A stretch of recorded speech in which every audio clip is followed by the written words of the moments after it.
들으시는 모든 분들이 재앙은 소멸하고 소원은 성취해서 부처님 전에 복 많이 지으시기를 바라드립니다. 오늘은 각종 난제에 대한 질문 그리고 거기에 대한 제 소견을 말씀드리는 질의응답 시간입니다. 인생에 수많은 난제가 있습니다. 아마 그것의 난제에 대한 원인을 분석을 하고 대답할 수 있는 사람이라면은 우주 인생의 진리를 훤히 꿰뚫고 있기 전에는 난제 원인 분석도 하기가 어렵고 그에 대한 처방을 내리기는 더더욱 어려울 것 같습니다. 제가 이 자리에서 감히 이런 난제에 대한 원인을 분석하고 거기에 대한 처방을 내릴 수 있게 된 그 배경이 있다면은 아마 이런 그 전생이라는 것이 있는 모양이고 내생이라는 것도 아마 있는 모양입니다. 근데 내생이 있고 전생이 있다는 얘기는 이제 불교 경전에도 수많이 등장하기 때문에 대충 짐작을 합니다만은 전생을 실제로 보고 체험하고 어떤 과정에서 그게 금생에 이르게 되느냐, 또 금생의 각종 난제 원인은 알고 보면은 다 전생에 그 원인이 있다. 그 전생의 원까지도 보고 설명해 주는 도의는 너무나 적은 것 같습니다. 근데 저는 참 행운으로도 그런 전생을 훤히 꿰뚫면서 각종 난제에 대한 원인을 전생에서 찾고 그것을 규명해 주시는 밝은 스승 밑에서 몇 년을 공부를 했기 때문에 각종 난제의 원인을 어떤 것이다. 전생에 이러이러한 원인으로 되었을 것이다. 이렇게 대충 짐작은 할 수가 있습니다. 따라서 난제 원인을 정확히는 아니더라도 대충 이야기할 수가 있습니다. 즉 난제 원인에 대해서 이게 되게 전생의 원인인 수가 많아요. 금생의 원인이라면 그건 뭐 뻔히 자기도 다 아는 겁니다.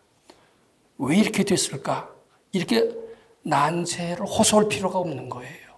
근데 모르니까. 근데 모르는 원인은 대개 그 원인이 전생에 있고 전생을 한 밝은 스승이기 전에는 그 규명할 수가 없어요. 저는 그런 밝은 스승 밑에서 대충 있었던 것이 원인을 어렴풋이 짐작하게 됐다. 이것을 말씀드립니다. 그 다음에 난제해법은 저는 금강경 가르침에서 찾을 수 있는 것을 종종 발견합니다. 아무리 전체절명의 위기라 하더라도 그것이 꿈인 이상, 꿈이라고 아는 한은 그 난제를 금방 해결할 수가 있어요.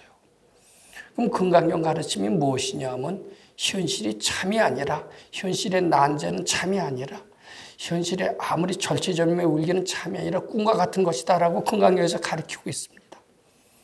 근데 꿈으로 믿고 실천하게 되면 그 난제는 사라질 수가 있습니다. 악몽에서 마치 깨어나듯이 우리는 난제를 해결할 수가 있다. 즉 난제 해법을 금강경에서 찾을 수 있다. 이제 이렇게 저는 말씀드리는 겁니다.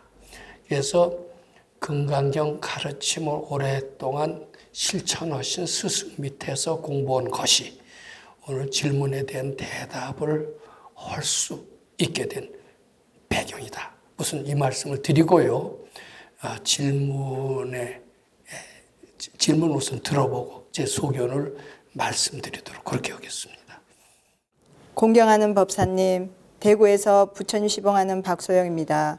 멀리서 화면으로만 뵙던 법사님을 이렇게 직접 뵙고 질의응답의 기회를 갖게 되어 너무 행복하고 영광스럽게 생각하며 이런 기회를 허락해 주셔서 깊이 감사드립니다. 저는 유교적으로 완고한 아버지 밑에서 자랐는데 한번 이야기를 시작하시면 2시간 가까이 무릎을 꿇어놓고 효도를 강조하는 등 유교적 삶을 주입시키셨습니다. 그러나 큰오빠는 중3이 되면서부터 어긋나 고등학생이 되면서는 사활이 멀다 하고 돈 때문에 어머니와 실갱이를 했습니다. 마침 아버지가 하시는 일들이 잘 안 되어 주말 부부 생활을 하게 되자 큰오빠는 물 만난 고기 마냥 매일 어머니께 돈 타령을 해댔습니다. 늘 쌍욕으로 공포 분위기를 조성하며 온 집을 휘저었고 어떤 날은 저와 작은 오빠도 사정없이 때렸고 작은 오빠는 견디다 못해 도망다니곤 했었습니다. 상황이 이런데도 어머니는 일주일에 한 번씩 오시는 아버지 기분을 좋게 해드리기 위해 이런 사태를 늘 숨기셨고 그런 어머니를 이해해드리는 것이 효도이기에 꾹 참고 살아야 했습니다. 이로 인해 저는 불안과 증오의 마음을 키우며 자랐고 어느덧 자연스럽게 화가 많은 어른이 되어 있었습니다. 버럭거리는 기질로 인해 다른 사람들이 상처를 받는 것은 물론 저 자신 또한 괴로워서 몹시 힘들었습니다. 그래서 유명한 스님들의 책을 사서 읽어보면 공통점이 화가 나려고 하면 그 화를 먼저 알아차리라고 되어 있지만 저의 경우는 화부터 낸 다음 알아차리게 될 뿐이어서 여러 번 시도하다 결국 포기하고 말았습니다. 그러니 하는 일도 안 풀릴 뿐더러 주변에는 화 잘 내고 안 풀리고 바라는 것 많은 사람들로 가득하였습니다. 그러던 중 2019년 유튜브를 통해 법사님 법문을 만나게 되었고 우리는 모두 전지전능한 존재이며 창조주다. 기륭화복도 우리가 만들어내고 부모 형제 모두 다 우리가 불러들인 것이다.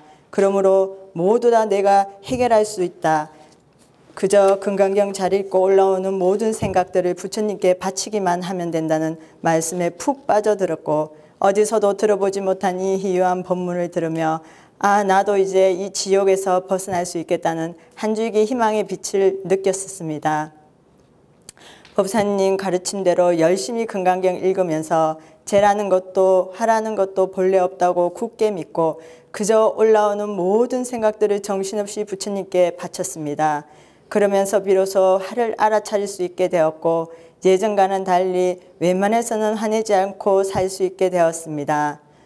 또한 근본적으로는 화나는 마음의 근본 뿌리인 업보를 해탈해야 한다 하셔서 큰오빠의 업보 해탈을 발언하며 꾸준히 미륵존열애불 정진을 하였습니다. 2년이 지난 어느 날 꿈으로 이 가족이 왜 구성되었으며 큰오빠라는 이가 왜 저토록 악심을 내며 살았는지 알게 되었습니다. 그러면서 그렇게 미워했던 마음이 연기처럼 흔적도 없이 흩어지니 서로 웃으며 이야기가 되어지고 진정한 마음으로 걱정해주게 되었습니다. 그제야 비로소 다 내 마음이 문제였다는 것도 화라는 것이 본래 없다는 공의 진리도 너와 내가 둘이 아니라는 불의의 진리도 알 것 같았습니다. 무엇보다도 화 안 내고 평안한 마음으로 살게 되어 요즘 너무나 행복합니다. 법사님 너무나 감사합니다. 네, 거기까지 하시고요. 근데 이게 누가 보면 그저 평범한 어느 가정에서도 있을 수 있는 이러한 문제점을 얘기한 것이라고 생각할 수가 있겠죠. 근데 이거 하나하나 검토하면 또 상당한 의미가 있다라고도 생각을 합니다. 자, 우선 부모는 유교적으로 완고한 아버지 밑에서 자랐는데 한 번 시작하면 2시간 가까이 무릎을 꿇여놓고 효도를 강조한다 이렇게 얘기를 하셨죠, 아버지? 네, 좀 고지식 하시고. 그리고 엄했습니까? 네, 나름대로 굉장히 엄하셨습니다. 근데 그 아버지가 왜 이렇게 우리를 꼼짝 못하겠습니까? 다른 집의 아버지는 반드시 그렇지 않은 아버지를 종종 봅니까? 안 봅니까? 오히려 어릴 때부터 너무 유교적인 그 사고를 주입시키셔서 다른 집이 이상하다고 좀 자유롭고 이러면 좀 버릇이 없다고 제가 그렇게 느꼈었습니다. 하여튼 다른 아버지보다는 꼼짝 못하게 엄한 집안이었던 것은 확실하죠. 예. 근데 왜 그런지는 우리는 잘 모릅니다. 그렇죠? 왜 다른 아버지는 안 그렇고 우리 아버지는 왜 그럴까? 우리는 그 설명을 해주는 사람도 없었고 어느 심리학자도 거기에 대해서는 명쾌한 대답을 못합니다. 근데 이제 제 얘기를 잠시 말씀드리겠습니다. 저는 아주 어렸을 때 아주 배가 이렇게 불러서 굉장히 갔다 가다가 아주 그 병 때문에 우이병 때문에 위기에 봉착하게 됐었던 것 같아요. 그래서 우리 집에서는 밥 먹는 것을 도저히 통제를 못하고 어머니 외할아버지 집에 가서 예를 해두면은 밥 먹는 것을 통제할 것이다 이런 생각을 부모님이 하시고 어머니 외할아버지 집에다 저를 갖다 뒀습니다. 근데 집에서는 제 멋대로 했어요. 외아들이니까. 근데 외할아버지 집 가보면 저하고 친한 사람은 하나도 없어요. 근데 어렸을 때부터는 눈치가 있어서 그런지 집에서는 막 뭐 개구쟁이 짓을 하다가 거기서는 꼼짝 못했습니다. 그러다가 한 보름에 한 번씩 어머니가 찾아옵니다. 그럼 눈물이 글썽글썽하고 따라가고 싶어요. 근데 따라가고 싶으면 뭐라고 막 소리를 지르면 꼼짝도 못합니다. 그 덕분에 저는 이렇게 배가 이렇게 부르던 우이병이 6.25 전 이야기입니다. 우이병이 나왔어요. 제가 왜 이렇게 우리 아버지한테 꼼짝을 못하고 지냈을까? 그것을 설명해 주는 사람도 없었고 뭐 그것을 저도 알려고도 하지 않았던 것 같습니다. 근데 나중에 제가 이제 출가를 하고 이제 도인 밑에서 전생을 훤히 하는 도인 밑에서 저희 외할아버지 얘기를 들을 기회가 있었던 것 같아요. 근데 우리 외할아버지는 굉장히 점잖은 분이고 동네에서 돈도 있고 아주 유식하고 훌륭한 분으로 이렇게 소문이 났습니다. 우리 아버지도 장인어른인 외할아버지를 굉장히 존경했던 것 같아요. 우리 아버지가 누구를 잘 존경하지 못했던 분인데 우리 외할아버지만은 굉장히 대단한 분으로 존경했던 얘기를 자주 듣습니다. 우리 외할아버지와 나와는 무슨 관계일까? 알려고도 안 했고 설명할 필요도 없었던 것 같습니다. 근데 이제 도인이 설명을 하세요. 이제 이게 잘 믿어지기 어려운 얘기인지 모릅니다만 제가 전생에는 우리 외할아버지 스승이었다는 겁니다. 그리고 외할아버지는 금생에는 외할아버지지만 전생에는 제 제자였대요. 근데 제가 꼼짝 못하게 했대요. 어머게 했대요. 지금 질문하신 박소영 씨처럼 꿇어놓고 2시간을 계속 효도에 대해서 강조하듯이 제가 아마 전생에는 엄원 스승이 돼서 우리 외할아버지를 앉혀놓고 우리가 꼼짝 못하게 했었던 모양입니다. 이게 불교에서는 뭐예요? 핵심적인 진리가 뭐냐면 원인 지어서 그대로 결과를 받는 겁니다. 전생에 지었어도 금생에 받을 수도 있고 몇 생 후에 받을 수도 있고 자기 잠재의식에 기억해두면 그대로 실현하는 것이다. 마음에 그리는 대로 이루어진다. 이런 얘기 들었어요? 안 들었어요? 저는 실감나게 들었어요. 네가 그렇게 외할아버지를 꼼짝 못하게 했기 때문에 금생에도 꼼짝 못하게 그 외할아버지 밑에서 교육을 받게 됐고 덕분에 병을 고쳤다. 이 얘기를 하신 것을 들었습니다. 전생을 훤히 한 분이 아니라면 그런 얘기를 하실 수가 없었을 거예요. 그러니까 이게요, 우연이 아니에요. 그런 아버지 만난 것. 그리고 또 아버지만 그런 아버지 만난 게 아니라 어머니하고 큰오빠하고도 사이가 나빴다고 그랬죠. 근데 이것은 왜 나쁜지 보통 사람은 알려고도 안 하고 왜 그런 것이니 다른 집도 그런 것이 있거니 하고 그렇게 생각을 합니다. 근데 발론이는 전생을 알고 전생에 왜 사이가 나빴으며 왜 그 집에 태어났으며 언제까지 속색에다가 언제쯤은 풀릴 것이다. 이것도 다 압니다. 근데 그런 오빠는 어머니를 상당히 괴롭혔어요? 안 괴롭혔어요? 무척 괴롭혔습니다. 근데 지금은 안 괴롭혀요? 지금은 부모님들 다 돌아가셨고요. 예? 지금은 부모님들 다 돌아가셨고 지금은 예. 근데 저 오빠가 마음을 잡아서 안 괴롭혀요? 또는 하다가 지쳐서 안 괴롭히게 됐어요? 또는 동생이신 박소영 씨가 공부를 잘해서 오빠가 마음을 잡은 거예요? 큰 오빠가. 어느 쪽인 것 같아요? 아직 마음 안 잡았는데. 근데 여기는 마음 잡은 것처럼 발표하지 않았어요? 공부하고 나서 저하고는 그런 것 같은데 이제 작은 오빠하고는 예, 그러니까 아마 큰 오빠는 돌아갈 때까지 어머니 속색이었죠. 네네. 그 어머니도 그냥 편찮게 돌아가셨을 거예요. 그런 아들을 장남이로 두고. 다 병 드셔서 돌아가셨습니다. 예. 마음고생 많이 하셨어요. 근데 그게요, 거의 다 원인이 있대요. 반대로 전생에는 어머니가 오빠를 그렇게 속색이고 괴롭혔고 그것을 그대로 받게 된대요.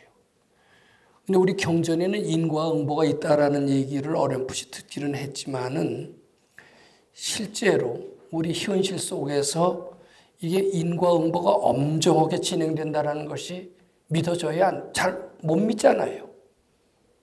근데 그렇대요. 그리고 그런 부모를 만나고 그런 오빠를 만나고 그런 작은 오빠를 만나고 동생도 있어요, 없어요? 제가 막내입니다. 오빠 둘에 저 하나. 딸 하나.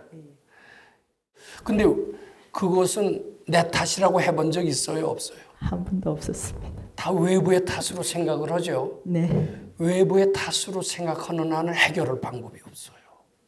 근데 내가 불러왔다, 내가 꾸몄다 이렇게 억지로라도 믿는다면은 그 뒤에는 내가 해결할 수 있는 길이 생기는 겁니다. 근데 우리는 어쩔 수 없이 그 가정에 태어났고 어쩔 수 없이 그런 부모를 만나서 서로 속썩이는 부모를 만나서 살 수밖에 없었고 그런 속썩이는 형제를 만나서 살 수밖에 없었고 운명 탓으로 돌리고 불가항력이라고 돌리죠. 근데 이렇게 불가항력으로 돌리는 한은 우리는 난제 해법을 찾을 수가 없습니다. 그럼 난제를 해결하기 위해서는 어떻게 해야 되느냐? 그것 다 내가 꾸민 거고 내가 불러온 것이다. 그렇게 일단 생각할 수 있어야 됩니다. 지금 그 말을 믿습니까? 안 믿습니까?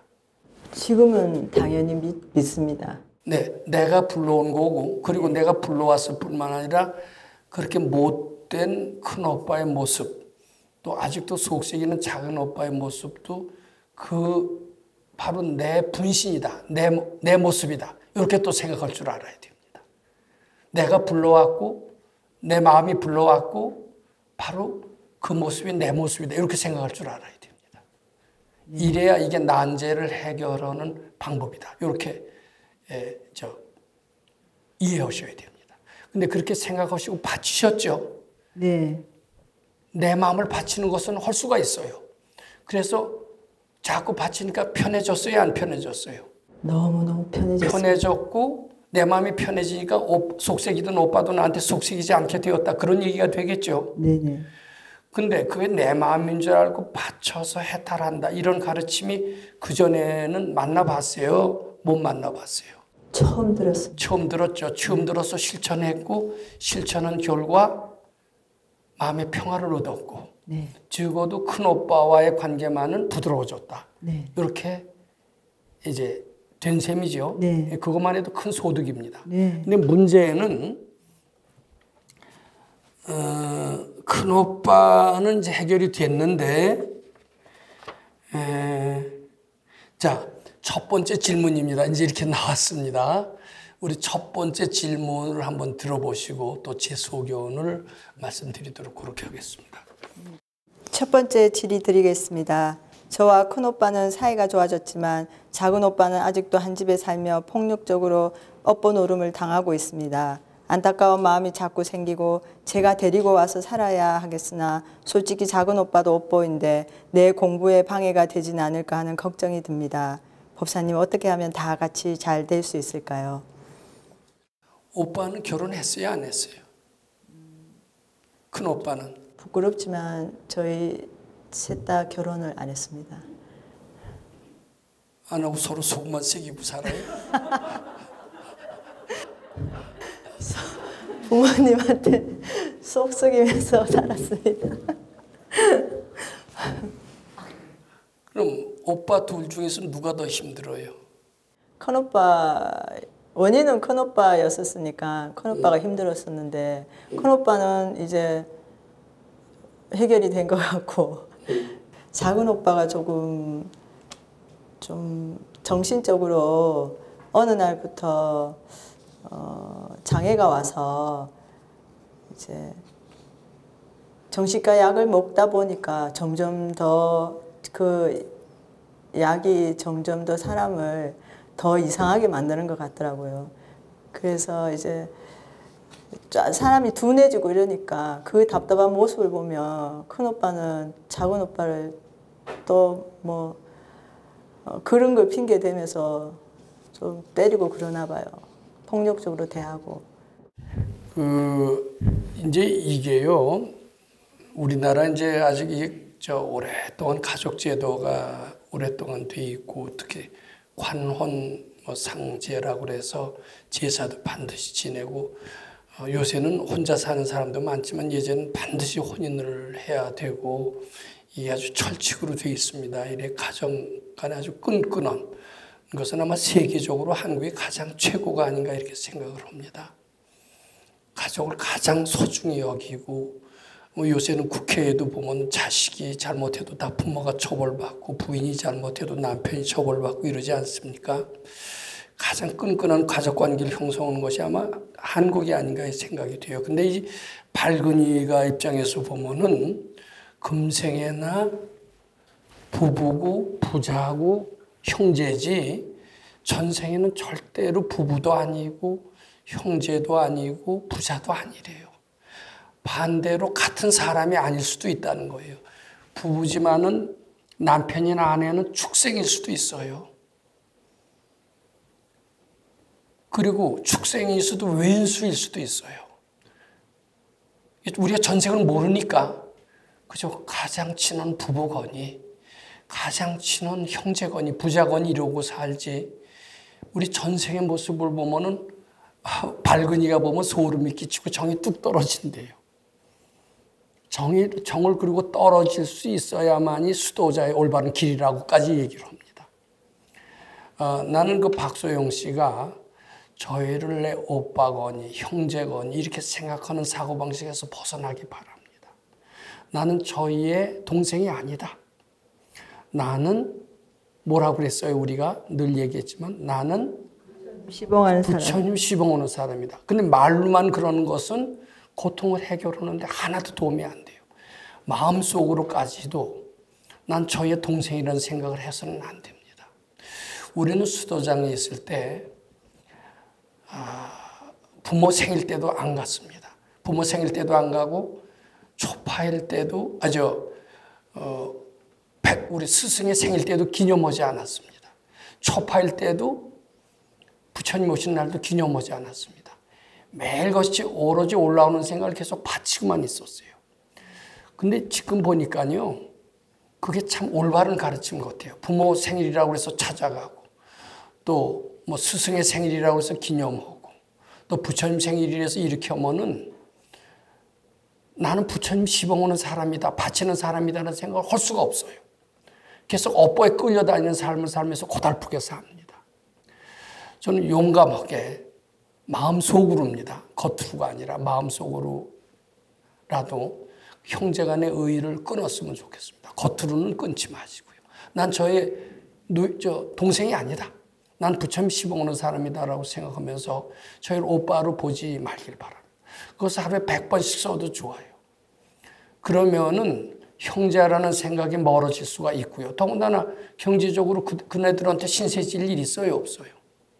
신세질 일이 없잖아요. 조금씩 도와주세요. 조금씩 도와주고 그네들은 놀고 있으니까 도와줄지언정 오빠라는 생각은 아예 하지 않고 자꾸 오빠라는 생각이 올라올 때마다 부지런히 부처님께 바치는 마음을 연습하시기 바랍니다. 그러면 꼭 오빠가 없고 형제가 없고 그이가 괴로울 때 내 마음이 무너지는 것 같고 이래도 그 생각을 얼른 바치시기 바랍니다. 왜 우리 오빠는 저럴까? 이런 안타까운 생각이 들어도 그 생각을 얼른 바치기 바랍니다. 근데 처음엔 안 받쳐지죠. 그리고 자꾸 딱하게 생각이 되고 오빠는 내 책임이라는 생각까지 들 수도 있어요. 근데 냉정해서가 아니라 자꾸 받치셔야 됩니다. 잘 안 받쳐지면은 그 생각이 다 되고 자꾸 미륵전 열어버려야 됩니다. 이렇게 100일씩 한 100일만이라도 해보면은 훨씬 오빠라는 생각에서 벗어날 수가 있고 거기 들여다보는 마음도 없어지면서 마음이 상당히 편안해질 겁니다. 편안해지면서 그네들도 제자리를 잡아가게 돼요. 이 한 사람이 수도하면 집안이 잘 된다는 것은 바로 그런 것을 뜻하는 겁니다. 여기에 보충 질문 있으면 한번 해보세요. 천상천하 모든 사람들이 서로 싸워 재지지 말고 싸우는 마음, 썩낼 마음에서 해탈 달급하여 부처님 시봉 잘하기를 발언하면서 그냥 두 사람 이렇게 웃는 모습 생각하면서 발언을 합니다. 그냥 그렇게 하면 마음이 편해지는데 또 가끔 가다가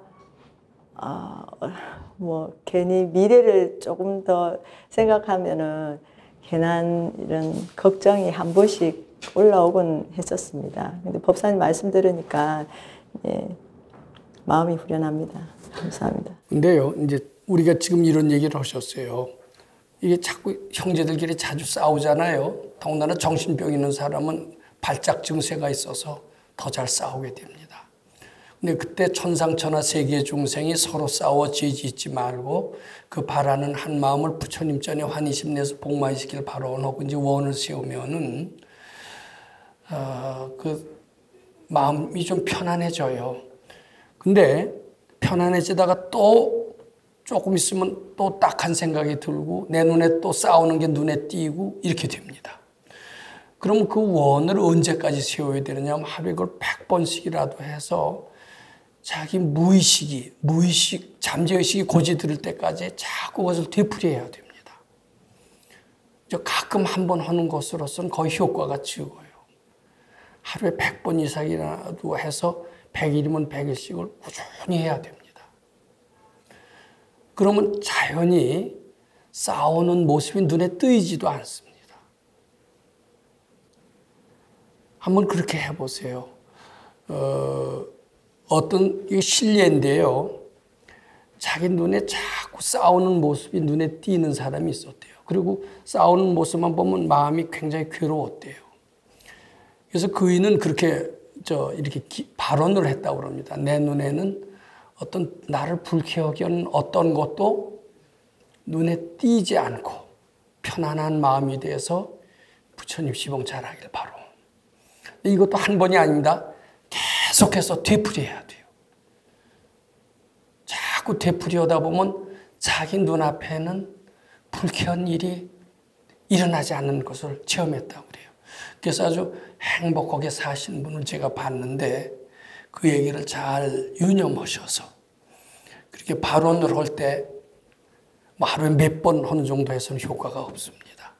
하루에 100번 이상씩 그것도 100일 이상을 꾸준히 하면은 마치 목이라도 철판을 뚫을 수 있듯이 지중한 업보인 그 형제 간에 이런 모든 지중한 업보에서 해탈이 돼서 아마 자유롭게 되시지 않을까 싶습니다. 두 번째 질의는 공부 방법에 대한 질문입니다.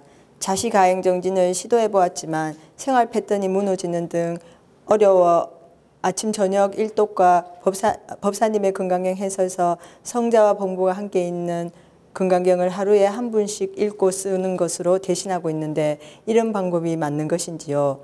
제가 공부 시작한 후 1년 반 동안 하루 7독을 빠짐없이 하였는데 어느 날 자식이도로 바꾸어 보았지만 갑자기 생활 패턴이 바뀌면서 되다 안 되다를 반복하였습니다. 다시 어두웠던 옛날로 돌아가는 것이 아닌가 두려워하며 저 자신과 싸우던 어느 날 법사님께서 저의 꿈에 나타나셔서 너무나도 고요한 목소리로 자시에 집착하는 마음, 칠독을 해야겠다는 마음도 내려놓고 편안하게 경 읽으시면 됩니다. 라고 해주셨습니다. 내가 너무 하겠다고 설쳐댔었나 싶어 아침 저녁으로 1독씩 하는 것으로 바꾸었는데 문제는 하루 7독 할 때는 해가 2개가 뜬 것 같았는데 그중 1개의 해가 사라진 것 같은 겁니다. 그래서 공부하면서 가장 밝음을 느꼈던 것이 무엇이었나 생각해 보니 성자와 법무가 함께 읽는 금강경을 보면서 공부할 때였기에 위에 말씀드린 방법으로 바꾼 것입니다.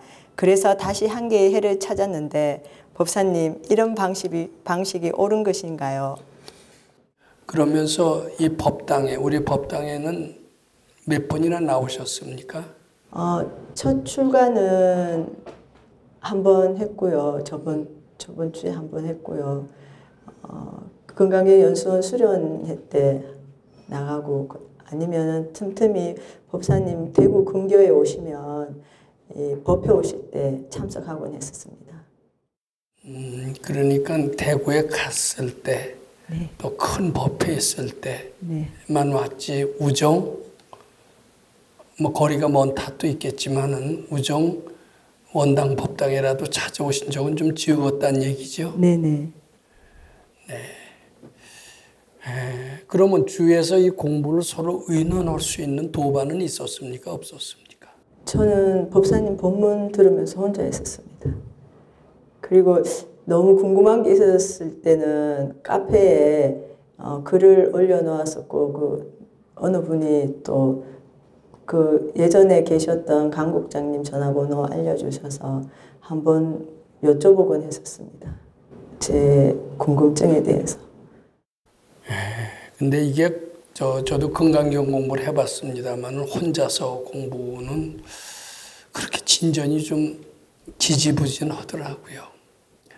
그리고 조금 수고스럽더라도 요새는 그래도 지방에서 서울 나오기가 그렇게 어렵지가 않으니까 서울에 와서 좀 직접 찾아와서 면담을 좀 신청하는 게 좋을 것 같습니다. 저는 종종 메일을 받습니다. 메일을 받는데 여러 가지 복잡한 사연을 써놓으시고 막 답변을 해주시길 바라는 메일을 보내세요. 근데 그런 메일이 자주 오기 때문에 저는 답변을 잘 못합니다. 그리고 답변을 하면 또 답변을 갖고 만족하지 못하니까 또 질문을 하시곤 이래요. 그럼 그걸 제가 감당할 수가 없어서 메일을 보내시는 분들은 거의 답장을 안 합니다. 답장을 하면 또 다시 다른 질문이 되기 때문에 이제 가능한 대로 메일을 보내시고 메일에다가 같이 좀 뭐 전화번호라도 해놓으면은 그 사연이 좀 간절하면 제가 전화를 할 수가 있고요. 전화로 답변이 될 수가 있으면 답변을 하지만 안 된다면은 직접 한번 찾아오게 합니다. 근데 대구에서 서울까지 어떻게 오느냐 이러실지 몰라도 좀 몸이 수고스럽더라도 한번 서울에 오시는 정성은 매우 바람직합니다. 즉 우리는 그 티베트에 있는 많은 티베트인들이 위험을 무릅쓰고 중국에서 국경을 건너서 다라이라마를 찾아가는 것을 봅니다. 근데 목숨을 걸고 찾아가면 또 보람이 있거든요. 그만큼 대가를 지불하는 것은 수도원데 매우 필요하다 이렇게 말씀을 드리고 가능한 대로 혼자서 공부하고 이러는 것은 상당히 위험할 수가 있으니까 100일이면 100일 동안을 이렇게 쭉 공부를 하시다 의문하는 것을 적으신 뒤에 수고스럽지만 한 번쯤 찾아오시는 것은 괜찮을 것 같아요. 100일에 한 번쯤 오는 것은 그렇게 어렵지가 않지 않습니까? 네. 그렇게 해서 제가 지난 시간에도 얘기를 했지만은 이 도인의 법칙을 배워야 됩니다. 혼자서 공부하고 메일로서 그것을 다 한다라는 것은 거의 불가능해요. 우리는 매일같이 들어가기를 3년을 했어도 도인의 법칙을 제대로 알기가 어렵더라고요. 더군다나 지방에서 그래도 혼자 용케 2년을 잘 버티셨지만은 조금 수고스럽더라도 메일을 주시든지 문자를 주시든지 이렇게 해서 저하고 한번 직접 상담할 기회를 가지시는 것은 결코 손해가 아닐 거로 그렇게 알고 있습니다. 그리고요, 대가를 한번 결코 손해가 아니에요. 서울에 한번 오시면은 그만한 전 보람을 느낄 수 있다라고 생각합니다. 근데 이제 질문을 잘 하신다면 제가 전화로도 간단히 할 수가 있으니까 전화번호를 반드시 남기고 정석은 메일을 쓰는 것도 하나의 방법이다. 그렇게 말씀드리고자 합니다. 근데 이제 건강경을 칠독을 오래 하셨지만 요새 칠독을 안 하고 계시죠? 네. 근데 이제 이게 좋아요. 처음에 이제 건강경을 숙제처럼 하는 수가 많습니다. 칠독을 해야지. 칠독을 하면 재앙도 소멸이 되고 소원도 성취가 된다는데 상당히 의무적으로 하는 수가 많습니다. 그렇게 해왔죠. 근데 이제 의무적으로 하는 것은 언젠가 반드시 지칠 때가 있고요. 끝날 때가 반드시 있게 돼 있습니다. 근데 어떻게 하면 계속해서 공부할 수가 있느냐. 즐겁게 읽을 수 있으면 계속해서 공부할 수가 있습니다. 우선 근데 너무 하겠다고 하면 탐심이라는 거 아시죠? 네. 왜 안 되느냐 하면 진심이라는 거 아시죠? 그러니까 너무 칠독에 집착하시지 마시기 바랍니다. 또 자시 기도에 집착하시지 마시기 바랍니다. 억지로 하게 되면 더군다나 지방에서는요, 혼자 해서는 반드시 되다심 날 때가 오게끔 돼 있어요. 그러면 지금도 괜찮아요. 성자 범부 강의는 건강경을 해설서를 읽으시면서 금강경에 재미를 붙이는 마음을 자꾸 연습하시는 게 좋습니다. 그래서 자꾸 재미를 붙여서 한 번 읽으면 또 읽고 이렇게 하고 칠독에 집착하시지 않는 그런 것이 필요합니다. 단지 이제 칠독은 언제 하게 되느냐 하면은 뭐 그렇게 해서 별일 없이 잘 즐겁게 생활하신다면 꼭 자식 가행정지는 안 해도 됩니다. 근데 갑자기 이제 난제가 생기는 수가 있어요. 이제 난제가 생길 때는 공부를 집중해서 하는 것도 필요할 수가 있습니다. 이제 그럴 때는 뭐 칠독을 열심히 하는 게 필요하지만은 그렇지 않고서도 생활할 수 있을 정도로 난제가 쏟아지지 않는다면은 너무 하겠다라고 설치시지는 말고 그냥 우선 금강경을 즐겁게 읽는 마음을 연습해야 되겠다. 이런 자세로 접근해 가야 오랫동안 금강경하고 친하면서 물러서지 않는 신심을 아마 유지할 수 있게 되지 않을까 이렇게 생각합니다. 예, 요것과 관련해서 보충 질문하실 것이 있으면 해 주시고요. 또 없으시면 그 다음 질문으로 넘어가 주시기 바랍니다. 세 번째 질의 드립니다. 아직도 갖가지 부정적인 생각이 수도 없이 올라오는데 그럴 때는 얼른 그 생각을 바치며 그 상황에 맞는 발언문을 나름대로 만들어 큰 소리로 되뇌이면 마음이 밝아지곤 하는데 이 방식이 맞는 것인지요? 예를 들어 남의 흉을 보는 마음이 올라올 때 법사님께서 말씀하신 윗목의 도반이 호랑이에게 물려가도 거기 마음 빼앗기지 말고 남의 일에 간섭하지 않고 남의 일에 상관하지 않고 남의 마음 들여다보지 않고 내 마음 들여다보고 내 마음 성찰하여 부처님 시봉자라기를 제도 발언. 부정적인 생각, 안 되어지는 생각이 올라올 때는 이러한 생각들이 본래 없는 것임을 알고 부처님께 바칩니다. 항상 밝고 좋은 생각, 즐거운 생각, 행복한 생각, 기쁜 생각, 전지전능하신 부처님과 같은 생각만을 내어 부처님 시봉 잘하기를 제도 발언. 이 생각도 본래 없는 것임을 알고 부처님께 바칩니다. 라고 합니다. 그 부정적인 생각이 올라올 때가 있죠. 뭐 짜증이 난다든지 우울하다든지 뭐 불쾌하다든지 슬프다든지 이런 생각이 올라올 때가 있습니다. 근데 그 생각을 가지고 있으면요, 그게 반드시 재앙으로 연결이 됩니다. 그 생각을 가지면은 안 되고 그런 생각이 올라올 때 일단 그 생각이 착각인 줄 알고 부처님께 바치는 연습을 자꾸 해도 좋습니다. 또 이제 복습입니다. 이제 잘 안 받쳐지는 수가 많아요. 안 받쳐지면은 자꾸 그 불쾌한 생각, 우울한 생각에다 대고 미륵전여예보를 하시되 그 불쾌한 생각, 우울한 생각이 없어질 때까지 계속해서 하시는 게 좋습니다. 저희는 1시간씩 할 때가 많았습니다. 1시간씩이라도 한 달만이라도 하면 대개 해결이 됩니다. 그래서 요게 좋아요. 바치거나 미륵전여예보를 하거나 이렇게 단순화시키세요. 근데 지금 박소영 씨는 이제 발언문을 외래하는 편인 거겠죠? 부정적인 생각이 올라올 때?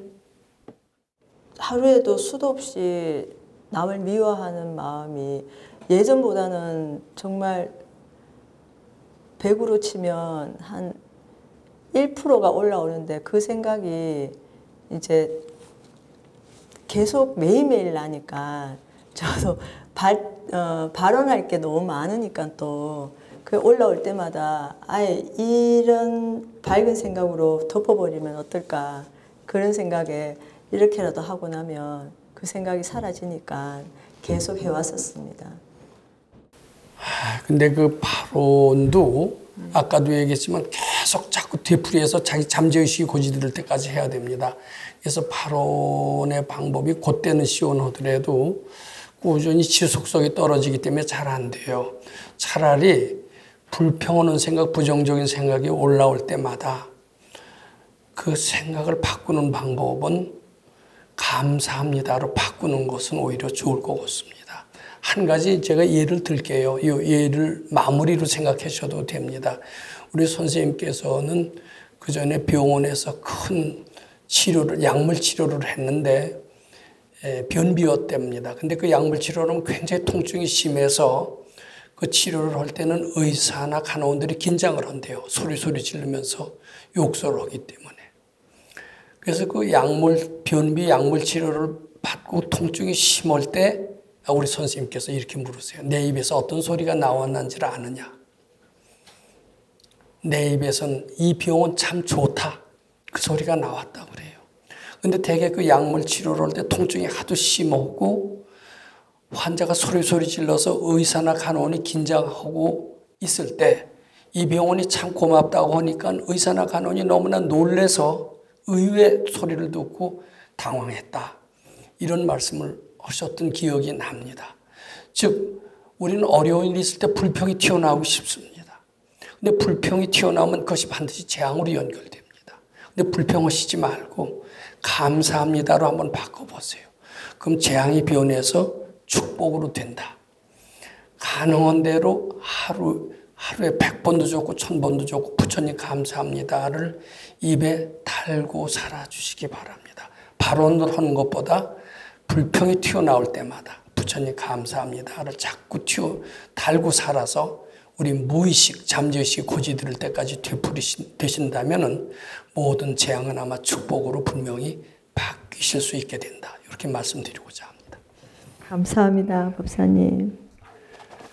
그럼 오늘 이것으로서 질의응답을 마치도록 하겠습니다. 감사합니다.